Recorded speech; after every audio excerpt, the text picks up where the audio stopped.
dati.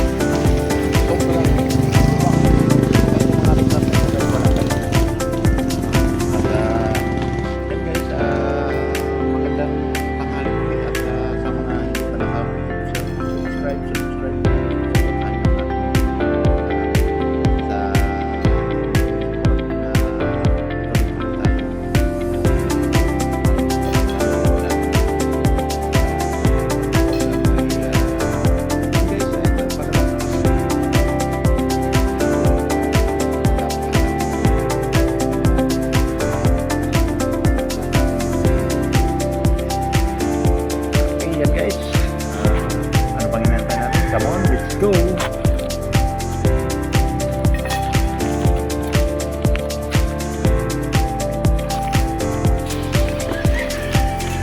Ay, guys, ang parang ngayon yung mga hindi masyadong init.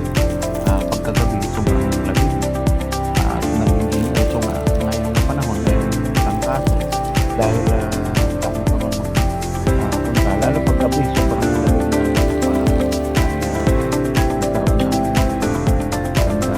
na tayo na dahil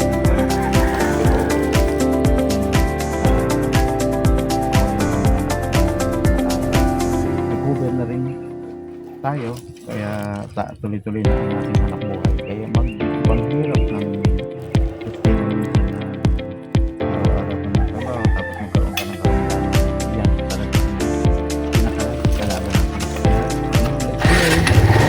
Palawag na rin tayo, guys. Alright, drive yun yan at mga ating supporter at mag-ingat pa tayo ang ating mga pinakasama ng pinasakitaan.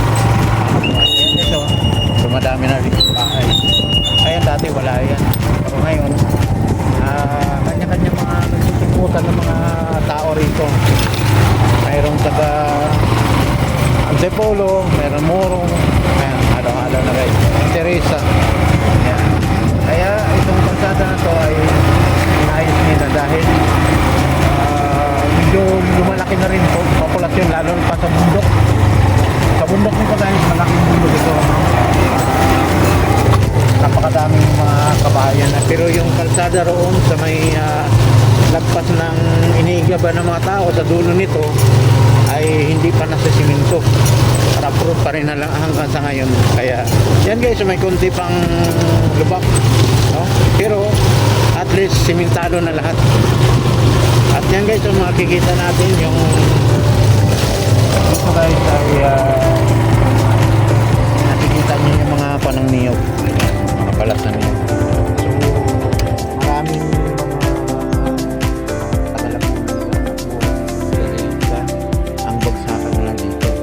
guys, yung mga balat ng niyog niyan ay may purpose din dahil sa dami niyan pag tag-init pinapatuyo nila. Saka pagka gipit ang mga taga bundok, lalo na sa may bandang dulo, gipit na gipit sila, yan ay sinasako nila at ginagawang panggatong. Kagaya din sa probinsya, mga bukuhan o kaya niyog, yung ginagamit nila ng panggatong o kaya ginagawang uling, ganyan. Kaso lang itong kakaibahan nito ay buko kung tawagin, ay malambot. Iba ang niyog na ginagawang uling. Kaya yan guys, ang makasaysayan din yung mga paano yan, mga balat na niyog dahil madaling araw pa lang naranasan ko galing Laguna dati, magbibiyahe kami ay madaling araw, kami naman nagtitinda, hindi naman ganyan tinda namin iba-ibang sari-sari. Ito guys yung makikita nyo, ayan, mga sari-sari yan. Kaya yan ay dinadayo rin namin sa Laguna, mga sari-sari, lighter, kung ano-anong klase. Dinadayo din namin sa Laguna at yan ang aming mga tinda. Pero sila naman, pagpasulong dito ng Teresa, yan ang kanilang kalakal. Biruin mo yan guys, napakadaming kwan yan. Ang iba galing pa yan ng Impanta, no? At saka sa Horlan, Impanta, Pami, yan, napakadami yan. So yan ang binubuhay din ng mga kababayan natin galing sa Laguna sa kanilang mga pamilya. Kaya kumikita rin sila. Kaya dito ang bagsakan kaya napakalaking bagay yung pagka. Ayan kaya yan guys, may tuyo na ng mga balat ng yan ay ayos na panggatong yung mga tuyo na yan. Kaya yan ang hanap buhay ng karamihan mga kababayan natin. Ganun din sa amin iba rin. Ayan. Guys, yung kalsada rito. Simula rito guys, rough road to dati. Napakahirap dito. Talagang pag hindi matibay ng motor mo ay bibigay. Pero yung mga taga rito ay saka lang silang nagsaga hanggang napansin ang kanilang ng municipal ng Teresa o kaya Bandaron, Morong.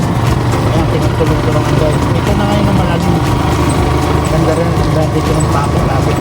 Naalala ko guys, yung dala ko pa dati dito is big. No? 1.5 lang. Napakahirap. Lalo na dyan guys, sa Bandaron kung sinapahon. Hindi makahon yung dito dahil ganitong karga namin. Pero dito sinala ng konti ay karoon na ng barako. No? Kaso lang ako dito.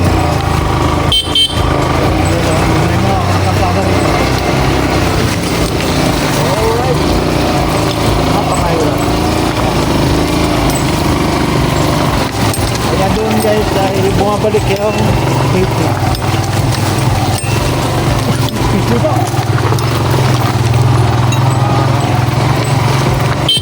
Tapos pag may patulungan dito. Pero marami rito nagkakakuha. Ito guys, kaya private property. Ito nakakita kalsada. Ibig sabihin guys, may-ari na hindi papayag na sisimintuin. Okay. Yan o, palabas ang private ng highway. And guys, tama na hindi pa nakapag-subscribe. Subscribe na. Share nyo na rin ang aming video. Pag nagustuhan mo guys. Alright, dito tayo. Medyo maliwalas ng takbo ng aking